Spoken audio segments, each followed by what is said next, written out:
voici les 4 étapes concrètes pour dépasser les 50 000 euros de chiffre d'affaires par mois. C'est ce que j'ai pu mettre en place sur les derniers mois pour atteindre ce montant-là de manière stable et prédictible. Et dans cette vidéo, je vais te partager exactement comment tu vas pouvoir faire également.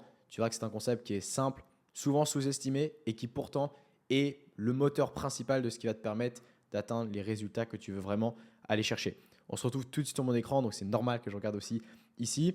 Et on va commencer par t'expliquer deux aspects. Le premier aspect, c'est que ces 4 étapes sont à la fois applicables pour ton agence, comme tu le vois à l'écran, mais également pour toi, en tant que fondateur, en tant que CEO. Je vais te montrer ça de suite. Alors, déjà sur la première partie pour l'agence, il faut comprendre qu'il y a 4 étapes que tu vois ici à l'écran. Le premier élément, c'est l'input, dont je vais revenir juste après. C'est notamment l'input, c'est tout ce que tu vas intégrer dans le système, c'est tous les éléments de base que tu vas venir injecter. J'y viens juste après. La partie process, la partie output et la partie feedback. Ce sont ces 4 étapes. Si tu maîtrises ces 4 étapes, je te garantis que tu es en capacité d'aller chercher plus de 50 000 euros par mois en suivant dans le bon ordre et en comprenant réellement à quoi ça correspond. Et ça tombe bien puisque c'est exactement ce que je vais te montrer dans cette vidéo. Okay. D'abord, l'input. Okay. L'input, c'est notamment tout ce que tu vas intégrer dans ton système. Ce sont tous les éléments que tu vas venir injecter au départ, en amont, pour obtenir un résultat spécifique à la fin. Okay. Donc, ça va être notamment le temps que tu vas allouer sur ton agence, aussi bien toi que tes équipes, l'énergie que tu vas allouer sur ton agence, aussi bien toi que tes équipes de la même façon, les ressources financières également qui vont être mises en conséquence là-dessus, qui vont être mises en place pour pouvoir obtenir les résultats spécifiques. Donc typiquement, voilà, les frais que tu vas sortir, les frais de montage, les frais de publicitaire, etc., etc. De manière générale, l'argent que tu vas injecter dans le système. Okay. Ensuite, et les équipes, donc aussi bien leurs compétences que leur expérience, ça fait partie des inputs, ça fait partie des éléments que tu vas intégrer et utiliser dans ton système. Ensuite, le dernier point, ce sont les outils. Okay. Donc, c'est littéralement quels outils tu vas prendre, quels outils tu vas acheter et utiliser en amont pour obtenir un résultat spécifique à la fin. Ça, ce sont les inputs. Le deuxième point, ce sont les process. Okay. Et pour obtenir un résultat final à la fin, donc un output, il faut que tu aies dans tous les cas ces deux aspects-là, input et process. Input, c'est ce que tu vas injecter. Le process, c'est la façon dont tu vas utiliser ces différentes ressources, ces différents éléments pour obtenir un résultat spécifique. Okay. Et les process ici, ça va notamment être la partie acquisition, donc les ads, le content marketing, la partie outbound, etc. Également, ça peut être la partie conversion, la VSL, les funnels, le setting, le closing, etc. La partie également tableau de suivi, bah oui, forcément, si tu veux avoir un output précis, il faut que tu saches où est-ce que tu vas, évidemment, et donc ça passe par un process de tableau de suivi. Le delivery client, donc la délivrabilité de tes clients, c'est-à-dire aujourd'hui, il faut que tu aies des process pour gérer tes clients, évidemment, et les SOPs, donc les procédures standardisées, c'est tous les process que tu vas avoir besoin pour obtenir le résultat précis en fonction de ce que tu vas intégrer. Okay. Pour te la faire très simple également, pour te donner quelques exemples, lorsque tu veux obtenir plus de clients, on y viendra un petit peu après, il va falloir que tu alloues du temps nécessaire, de l'énergie nécessaire, des ressources financières. Je te fais très simple. Tu as également des équipes et des outils. Mais admettons, on veut se focus maintenant sur l'acquisition, donc c'est le process. On va donc, admettons, créer des ads. Pour faire des ads, il va évidemment falloir de l'énergie, d'allouer un certain temps et d'allouer des ressources financières pour obtenir plus de clients. Et c'est les seules façons aujourd'hui que tu peux faire finalement pour obtenir ce genre de résultats. Ce qui amène toujours à des outputs. Aujourd'hui, quand tu mets un input, quelque chose à l'entrée, plus un process, quoi qu'il arrive, tu en ressors quelque chose à la fin, un output, positif ou négatif. Et on y viendra un petit peu après. Ça peut être notamment le nombre de clients, les revenus, donc le cash collecté et le cash contractualisé, les deux sont très importants à connaître. La satisfaction client, qu'elle soit basse ou mauvaise, enfin basse ou élevée, pardon, on y viendra un petit peu après, et la notoriété, qu'elle soit également basse ou élevée. En fait, dans tous les cas, et encore une fois, je répète parce que c'est très important que tu comprennes ça pour ton agence et tu vas voir qu'après c'est applicable également pour toi et tu vas vite le comprendre. Comment? Si aujourd'hui tu fais un résultat spécifique, que tu alloues quelque chose spécifiquement dans ton système et que derrière tu as un process pour ce système, automatiquement tu vas obtenir un résultat positif ou négatif. Et c'est d'ailleurs là où on vous aide et c'est là où on vient répondre aux besoins que vous pouvez avoir à ce niveau-là, aux problématiques que vous rencontrez avec le scaling process. Parce que aujourd'hui, peut-être que vous allouez énormément de temps, énormément d'énergie, énormément de ressources financières dans votre agence, mais finalement, étant donné que vous n'avez pas les bons process, vous n'en sortez pas les bons outputs. Okay, mais j'y reviendrai un petit peu après. Typiquement, aujourd'hui, ce n'est pas parce que vous passez plus de temps, plus d'énergie, plus de ressources financières que vous allez obtenir plus de clients. Ça ne marche pas comme ça. En réalité, il faut que, évidemment, vous allouez un certain temps, énergie, ressources, etc. dans votre système, mais il faut du coup automatiquement avoir un process derrière pour que ça puisse fonctionner. Et ça, on a tous ces process-là. On a ces process d'acquisition, de conversion, de tableau de suivi, delivery client, SOP, les fondations, le scaling, etc. Tout ce qui vient derrière, mais j'aurai l'occasion d'en reparler. Donc, automatiquement, input process, on en ressort un output. C'est ce qui se passe. Maintenant, comme je vous le disais, cet output peut être positif ou négatif en fonction des inputs que vous avez intégrés et des process que vous avez pu implémenter. Et donc, on arrive sur ces quatrième étape qui est ultra importante, qui sont les feedbacks. Okay, les feedbacks, à quoi ça correspond? Ça va être notamment les retours clients, tout simplement. L'analyse des data, est-ce qu'on a été profitable? Est-ce qu'on a été break-even? Est-ce qu'on n'a pas été profitable? Est-ce que nos KPI sont bonnes, etc., etc. Les évaluations internes, brainstorming notamment avec vos équipes si besoin est. Et enfin, d'A/B testing, typiquement sur des headlines, sur des publicités, etc., etc. Tout ce qui peut en venir derrière. Et en fonction de ces feedbacks, eh bien, vous ajustez les inputs. C'est aussi simple que ça. Et finalement aussi les process quelque part. Si, admettons, vous n'avez pas des bons retours, vous n'avez pas assez d'acquisition client, finalement, vous n'avez pas assez d'acquisition client, bah, peut-être qu'il va falloir allouer plus de temps, plus d'énergie, plus de ressources, plus d'équipes, plus d'outils dans un domaine très spécifique, admettons que ça soit votre outbound, et donc vous allez obtenir un résultat automatiquement différent. Et c'est pour ça notamment, et j'en parle beaucoup sur ma chaîne YouTube, c'est pour ça que j'adore les publicités, parce que les publicités, une fois que ça fonctionne, vous n'avez pas besoin d'y toucher pendant de nombreuses semaines, entre guillemets, même s'il y a toujours évidemment des choses à retravailler, mais dans l'ensemble du système, quand ça tourne, ça tourne. Et c'est ça qui est intéressant, puisque vous n'avez pas besoin d'allouer plus de temps, pas plus d'énergie, et en général, pas besoin de ressources financières supplémentaires, puisque si vous restez sur les mêmes budgets investis, vous allez obtenir un résultat qui est similaire, puisque ça reste très stable la publicité. C'est ça le gros avantage. Voilà un petit peu pour l'agence ici, c'est très important. Encore une fois, nous, ce qu'on fait avec le scaling process, c'est qu'on vient vous aider à avoir les bons inputs, c'est-à-dire qu'on vous dit exactement en input ce qu'il faut intégrer. Les bons process, évidemment, ça c'est notre spécialité. Ça fait déjà des années qu'on fait ça maintenant. On a bossé avec la plupart des grosses agences et infopreneurs que vous connaissez sans doute sur le marché. Et on a finalement pu obtenir des outputs pour notamment ces clients, donc une grosse agence de production vidéo. Je pense que vous voyez un peu de quel type de client je parle. À ce niveau-là, et donc on a pu obtenir évidemment des gros résultats vis-à-vis de ces éléments-là. Et donc c'est là où on vient intervenir là-dessus, c'est qu'on vous met les bons inputs, les bons process pour obtenir les bons outputs, tout en ayant le système de feedback qui soit réellement intéressant et réellement précis vis-à-vis de ce que vous avez aujourd'hui.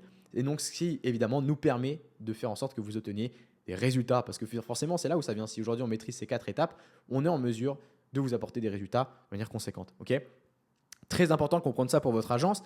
Et gardez toujours ça en tête. Gardez toujours ça en tête que vous devez absolument mettre ces 4 étapes, processiser ces 4 étapes, input, process, output, feedback, constamment.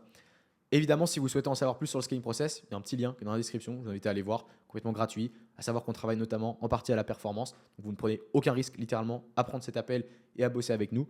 Venez voir ce qu'on fait. Je pense que ça va vous plaire et ça peut vous aider, je pense, à aller scaler beaucoup plus et régler enfin vos problématiques d'acquisition. Parce que si vous êtes là aujourd'hui, c'est que vous avez des problèmes d'acquisition sans doute. Donc, prenez cet appel-là. C'est avec plaisir qu'on en discutera ensemble lors d'un call. Okay, également, maintenant, passons à la suite sur la partie pour le CEO, pour le fondateur. Qu'est-ce qui se passe concrètement pour lui et pourquoi je considère qu'aujourd'hui, les 4 étapes qu'on a vues sur l'agence sont applicables pour le CEO, pour le fondateur.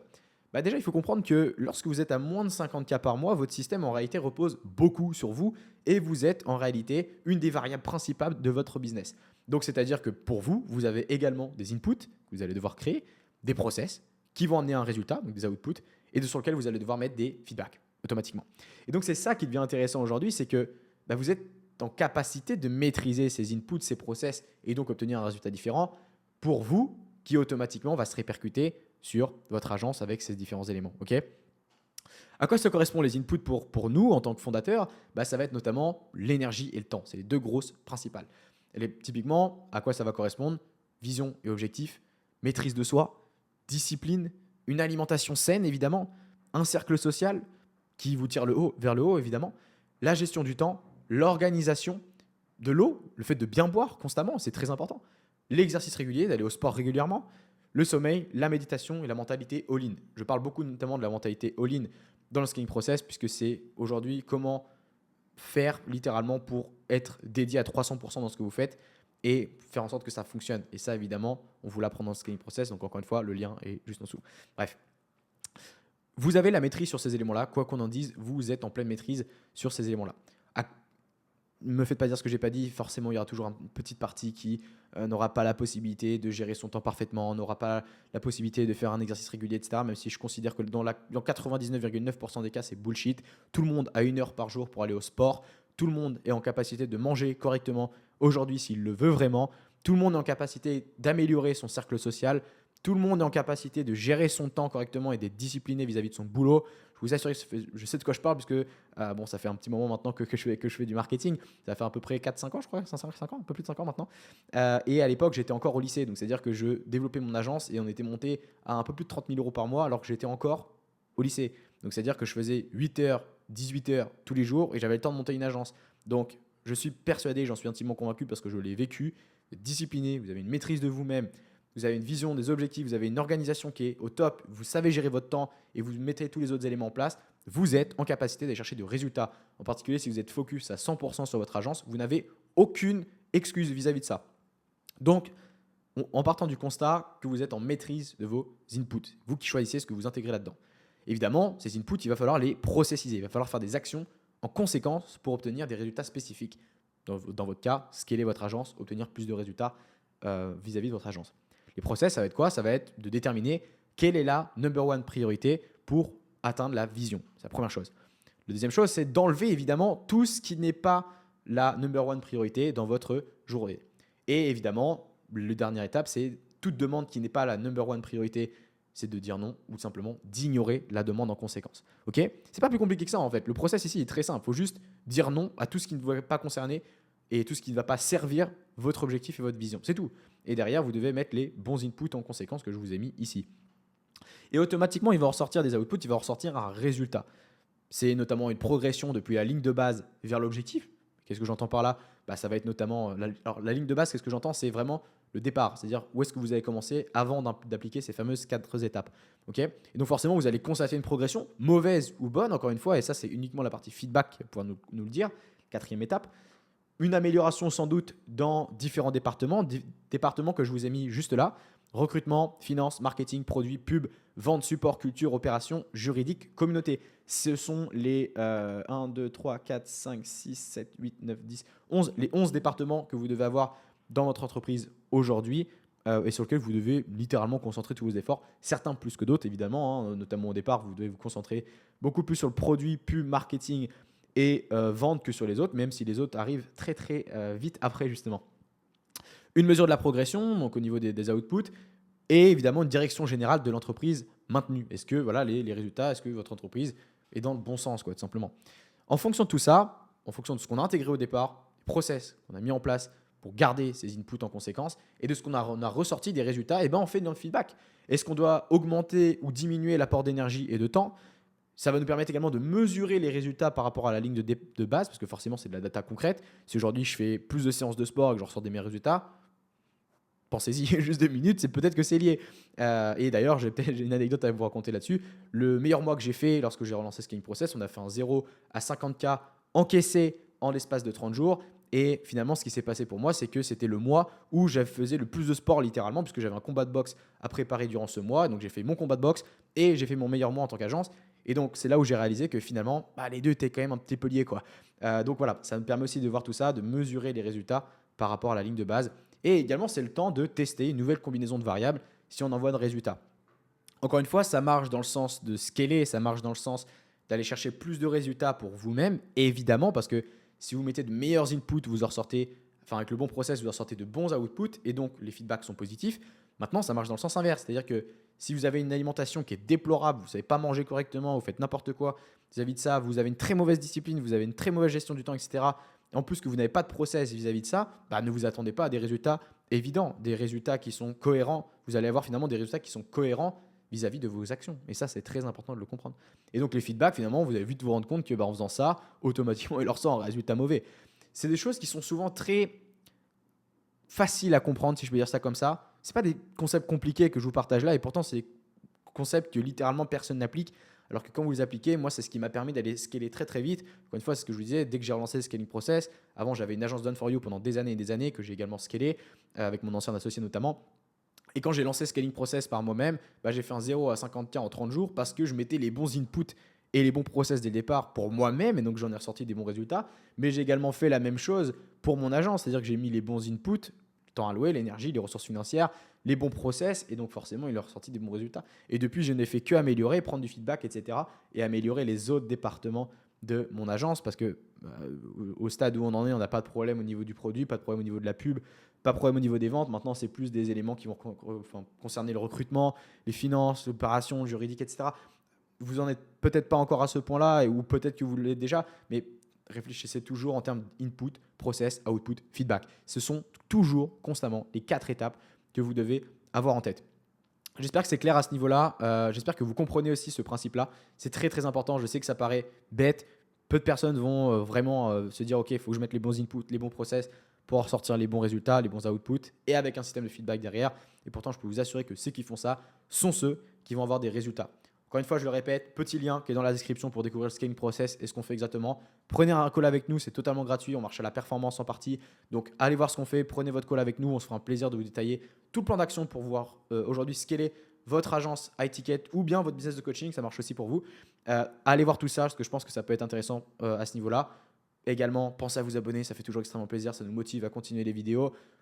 Likez, commentez, partagez. Bref, vous connaissez la chanson, je pense que vous avez l'habitude à ce niveau-là. Et également, dites-moi dans les commentaires si vous préférez que je fasse plutôt une prochaine vidéo au sujet de la vente. Si c'est le cas, marquez-moi vente, ou plutôt sur la publicité. Si c'est le cas, marquez-moi publicité sous cette vidéo. Je te laisse, je te dis à très vite. J'espère que cette vidéo t'a été très utile. J'ai hâte de te retrouver semaine prochaine pour une vidéo. Comme d'habitude, toutes les semaines, il y a une vidéo qui sort.